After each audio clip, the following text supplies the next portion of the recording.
Hashim class पर आपका स्वागत है। विषय विज्ञान क्लास 9 चैप्टर नंबर 4 परमाणु की संरचना। इसमें जो हमारा मोस्ट टॉपिक है वो है थॉमसन का परमाणु मॉडल।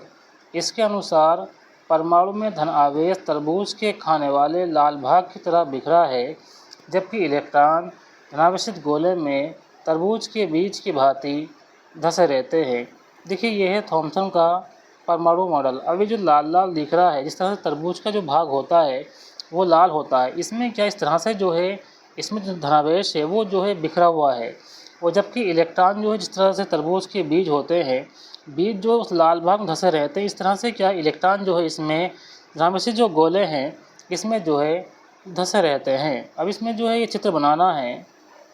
थॉमसन ने प्रस्तावित किया, नंबर 1, परमाणु धन आवेशित गोले से निर्मित होता है और इलेक्ट्रॉन धंसे रहते हैं। नंबर 2, ऋणात्मक व धनात्मक आवेश परिमाण समान होते हैं, इसलिए परमाणु विद्युतीय रूप में उदासीन होते हैं।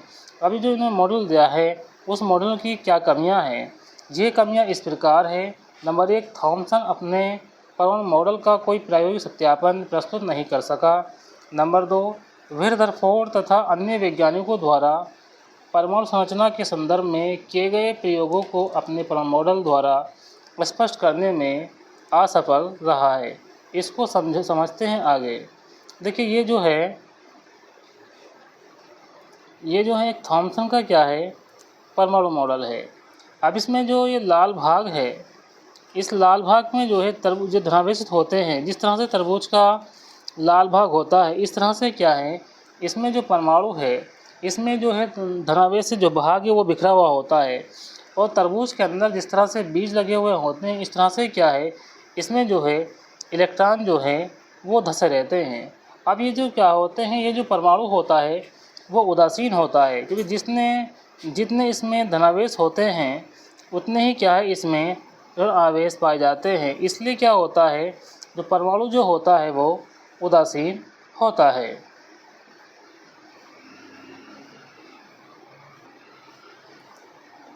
आगे हम देखेंगे रदरफोर्ड का परमाणु मॉडल। अब देखिए, जो थॉमसन परमाणु मॉडल था इसमें केवल ये जो चित्र जो ये वाला चित्र इसमें जो चित्र बनाना है वो ये वाला बनाना है। रदरफोर्ड का परमाणु मॉडल। सन 1919 में अर्नेस्ट रदरफोर्ड ने परमाणु संरचना जानने के उद्देश्य से रेडियम से प्राप्त अल्फा कण हीलियम नाभिक को सोने की अत्यंत पतली पन्नी पर टकराया।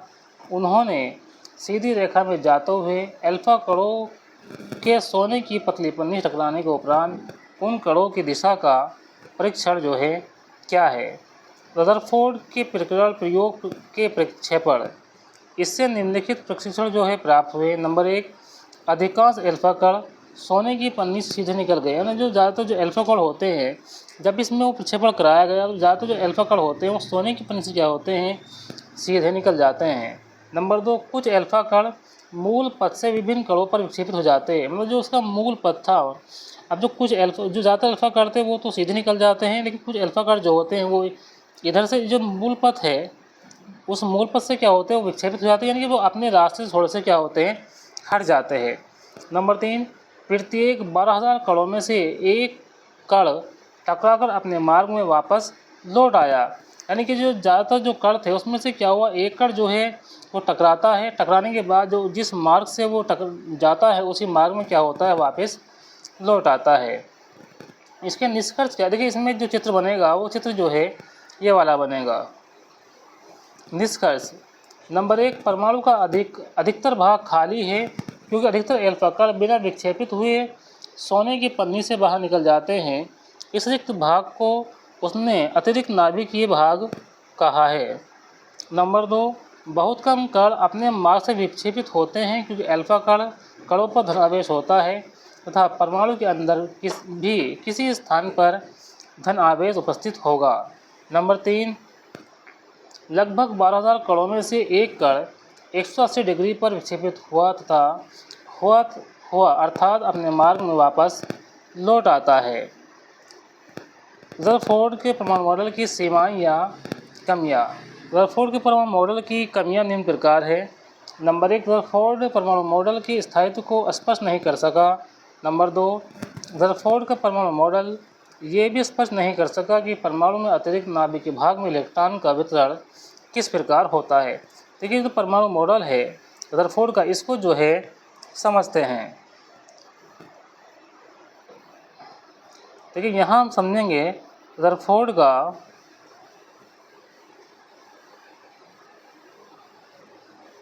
परमाणु मॉडल।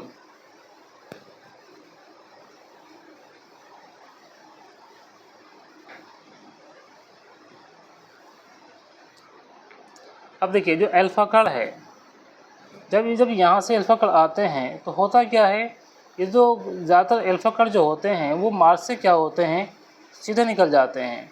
तो इससे क्या निष्कर्ष निकलता है, इससे निष्कर्ष निकलता है कि परमाणु का जो अधिकांश भाग होता है वो जो है खोखला होता है।